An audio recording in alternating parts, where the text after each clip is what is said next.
নমস্কার বন্ধুরা, বাংলা বার্তায় আপনাদের স্বাগত। সাম্প্রতিককালে বাংলাদেশে যে মৌলবাদীদের উপদ্রব বা এই যে ইউনূস সরকার, তার আমলের যে মৌলবাদীরা একবারে মুক্তহস্ত হয়ে গেল, তার প্রমাণ হাজারো রয়েছে, এখনও পর্যন্ত পাওয়া যাচ্ছে। সংখ্যালঘু আক্রমণ থেকে শুরু করে মন্দির থেকে শুরু করে এমনকি সাম্প্রতিককালে তারা ইসকনকে নিষিদ্ধ করার দাবিও তুলে দিয়েছে। সেই ইসকন সারা বিশ্বব্যাপী রয়েছে এবং যে সংস্থার একমাত্র কাজ হলো জনসেবা, জনহিতকর, জনকল্যাণমূলক কাজে তারা নিয়োজিত থাকে, সবার আগে এগিয়ে আসে, সেই সংস্থার দিকে আঙুল তুলছে। যেখানে অন্যান্য দেশে ন্যূনতম এই সংস্থার দিকে এখনও পর্যন্ত কেউ ন্যূনতম আঙুল তুলতে দ্বিধাবোধ করে বা আঙুল তুলতে পারে না, সেই সংস্থার দিকে এই সমস্ত মৌলবাদীরা আঙুল তুলছে এবং তারা বলছে এই যে ইসকন সেটা মৌলবাদী সংগঠন, তাকে নিষিদ্ধ করা প্রয়োজন। তো বিগত দিনে আমরা দেখেছি এই সমস্ত মৌলবাদীরা তো যুক্তিতর্ক ধার ধারে না, এরা যুক্তি এই সমস্ত কিছু মানে না, এদের মনে যা আছে সেটাই তারা যুক্তি হিসাবে খাড়া করতে চায়, সেটা হোক অযৌক্তিক, তবুও তাদের যুক্তিতে সেটা সঠিক। তো কিছু মৌলবাদী তো ভারতের বিরুদ্ধে যুদ্ধ ঘোষণা করে দিচ্ছে, আমরা দেখেছি সোশ্যাল মিডিয়া ঘাটলেই দেখা যাচ্ছে কিছু মৌলবাদী লোক ভারতের বিরুদ্ধে যুদ্ধ ঘোষণা করে দিচ্ছে। কার্যত তারা তাদের অবস্থান ভুলে যাচ্ছে, কোথায় পিঁপড়ে আর কোথায় হাতি, সেটাকে কার্যত উড়িয়ে দিতে চাইছে এবং ভারতের বিরুদ্ধে সরাসরি তারা ভারতকে যেন টেক্কা দিতে চাইছে। নিজের অবস্থানটা আগে বিচার করা দরকার, আমি কোথায় রয়েছে এবং কার দিকে আঙুল তুলছি।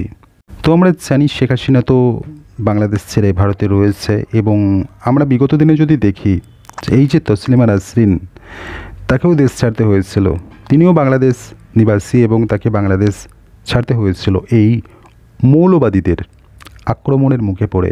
সংখ্যালঘুদের নিয়েই সরব হয়েছিলেন এবং তিনি বরাবরই এই যে বাংলাদেশে মৌলবাদীদের উপদ্রব বা বাড়বাড়ন্তি, এর বিরুদ্ধে বরাবরই তিনি সোচ্চার হয়েছেন, মুখ খুলেছেন এবং সাম্প্রতিককালে বাংলাদেশে যে মৌলবাদীদের উপদ্রব বা বাড়বাড়ন্ত বা জঙ্গি কর্মকাণ্ড, সেই সমস্ত বিষয়েই সরব হয়েছেন এবং যে মন্তব্যে কার্যত বাংলাদেশে যারা মৌলবাদী রয়েছে তাদের লেজে আগুন ধরে গিয়েছে বলা চলে।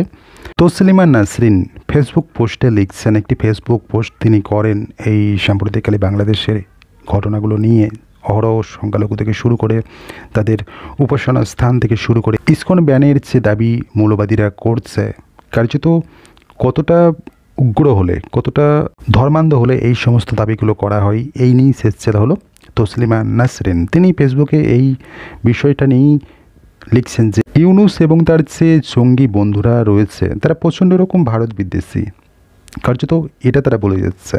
ভারত যদি চাল, ডাল, পেঁয়াজ, রসুন, আলু, পটল এই সমস্ত দেয়া বন্ধ করে দেয়, পণ্য বন্ধ করে দেয়, তবে বাংলাদেশের মানুষ কী খেয়ে বেঁচে থাকবে সেটা একবার দেখতে ইচ্ছে করে।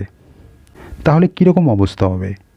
আবার যদি ডোনাল্ড ট্রাম্প চাপ দেয়, ব্যবসা বন্ধ করে দেয়, জঙ্গি পোষার অপরাধে যদি পাশ্চাত্যের দেশগুলো বাংলাদেশের থেকে পোশাক না কেনে, একবার দেখতে ইচ্ছে করে ও দেশের মানুষ কীভাবে জঙ্গি পোষা কন্টিনিউ করে।